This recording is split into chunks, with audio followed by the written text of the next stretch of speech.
ತಾಳ್ಮೆ ದುರ್ಬಲತೆಯಲ್ಲ, ಮನುಷ್ಯನನ್ನು ದೀರ್ಘಕಾಲ ಸ್ಥಿರವಾಗಿ ನಿಲ್ಲಿಸುವ ಪ್ರಬಲವಾದ ಶಕ್ತಿ.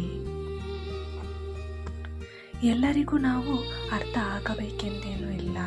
ತಕ್ಕಡಿ ಕೇವಲ ತೂಕವನ್ನಷ್ಟೇ ತೋರಿಸುತ್ತದೆ ಹೊರತು ಗುಣಮಟ್ಟವನ್ನಲ್ಲ.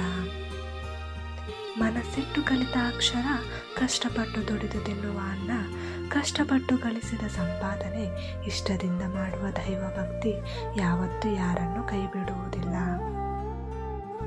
ಮೌನಕ್ಕೂ ಧ್ವನಿ ಇದೆ, ಕೇಳುವ ಮನಸ್ಸಿರಬೇಕಷ್ಟೇ.